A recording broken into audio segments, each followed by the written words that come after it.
ये भी बताया जा रहा था, भूपिंड ग्लोब पूरे ब्रह्मांड का प्रतीक है।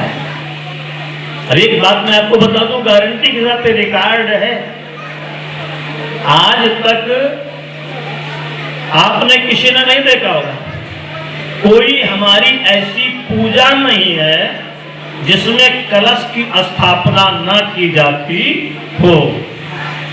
है?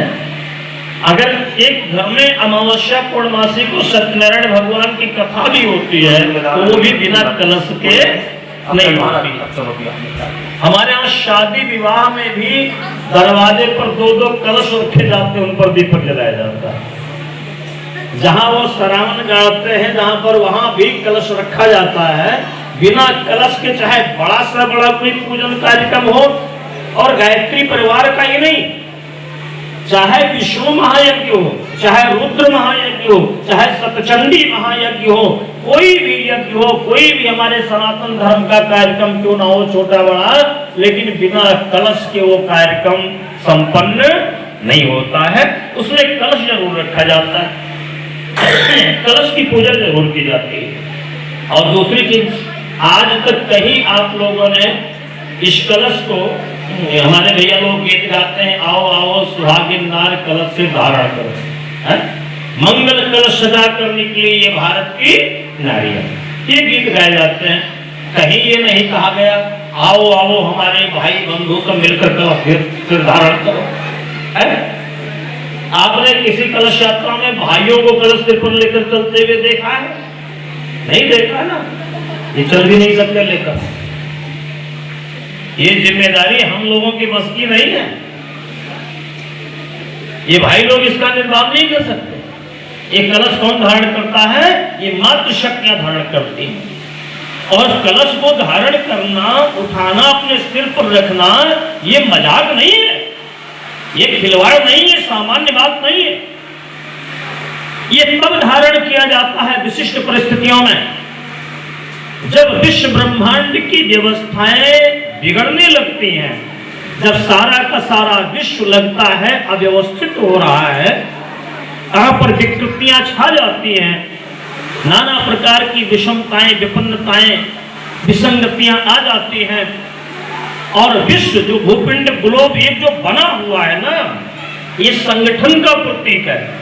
जब ये टूटने लगता है, बिखरने लगता है इधर उधर, और जब बड़े बड़े दार्शनिक, बड़े बड़े वैज्ञानिक, समाज के एक से एक विद्वत जन जब चिल्ला चिल्ला कर कहने लगते हैं कि विश्व आज आसन्न संकट से ग्रसित है, लगता है विश्व विनाश कगार पर खड़ा है, सारा संसार प्रलय की गर्त में नष्ट हो जाएगा। अरे कलश का उद्भव भी तो तभी हुआ था, है? ऐसे थोड़ी हुआ था कलश का उद्भव, अपने आप थोड़ी प्रकट हुआ था, ये संघर्ष के बीच प्रकट हुआ था। जब संसार की स्थितियां बड़ी भयावह हो गई थी, तब देवताओं को अमरता प्रदान करने के लिए ब्रह्मा जी के निर्देश से समुद्र मंथन किया गया था, और जिसमें देव और दैत्य दोनों ने मिलकर के समुद्र मंथन किया था। और वो समुद्र मंथन से जहां 14 रत्न निकले थे, वहां पर अमृत कुंभ भी इसी से प्रकट हुआ था।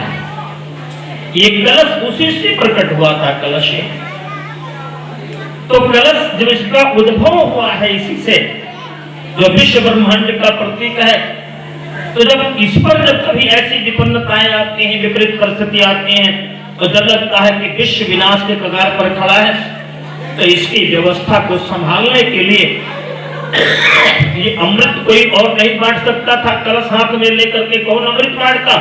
कोई देवता बांटता, कोई दैत्य बांटता ना, संघर्ष होता, विग्रह होता, क्योंकि बांटने की प्रवृत्ति हम लोगों के भीतर में उतनी बेहतर नहीं है जितने अच्छे ढंग से ये मातृ शक्तियां वितरित कर सकती है, बांट सकती हैं, क्योंकि ममत्व और प्रेम और स्नेह इनके भीतर से ही छलकता है, इसलिए ये सावधानी पूर्वक वितरित कर सकती हैं। इसलिए मातृ सत्ता को अधिकार दिया गया बांटने का। ये कलश मातृ सत्ता हाथ में लेकर के अमृत बांटने चले। और ये कलश आज भी जब भी व्यवस्थाएं बिगड़ती हैं तो कलश को धारण करने की जिम्मेदारी माताओं की बनती है। क्यों? क्योंकि बिगड़ी हुई व्यवस्था को अगर कोई सुव्यवस्था प्रदान कर सकता है, अगर कोई विध्वंस की परिस्थिति में अगर कोई निर्माण का सृजन का कार्य आरंभ कर सकता है, इसकी जिम्मेदारी कोई ले सकता है, तो वो मात्र शक्तियां हैं। कहा गया है माता निर्माता भवति, आप लोग निर्माता हैं, सृजन की जिम्मेदारी आपकी है, निर्माण की जिम्मेदारी आपकी है। इसलिए विश्व ब्रह्मांड का प्रत्येक एक कलश भी आप लोग ही धारण कर सकते हैं, दूसरों के बस की बात नहीं है। आज बड़ी विषम परिस्थितियां हैं और ऐसे समय में जब पूरा का पूरा विश्व बड़ी ही भयावह स्थिति के दौर से गुजर रहा है, ऐसे समय में पुनः आवश्यकता है परम पूज्य गुरुदेव के निर्देशन में इस पूरी की पूरी दुनिया में एक आमूल चूल परिवर्तन लाने का जो समय हमारे आपके सबके सामने खड़ा है। ऐसे में आह्वान है आप सबका, फिर से आप सभी लोग इस कलश को अपने सिर पर धारण करके और एक नव सृजन का, एक नए युग के निर्माण का संकल्प को लेकर के अपने आप सब लोग आगे बढ़ेंगे भावना के साथ कि हम विश्व में जितनी विकृतियां हैं इनका निराकरण करेंगे, हम किसी भी दुष्ट प्रवृत्ति को इस संसार में रहने नहीं देंगे और परम पूज्य गुरुदेव के निर्देशानुसार जैसा उनका संकल्प है, मनुष्य में देवत्व का उदय, धरती पर स्वर्ग का अवतरण। हम फिर से मानव के भीतर शिशुत्व देवत्व को जागृत करते हुए और धरती को स्वर्ग जैसी सौम्यता और सुंदरता प्रदान करेंगे। इसी शुभकामना के साथ हम आप लोग आज के कलश शोभा यात्रा का शुभारंभ करते हैं।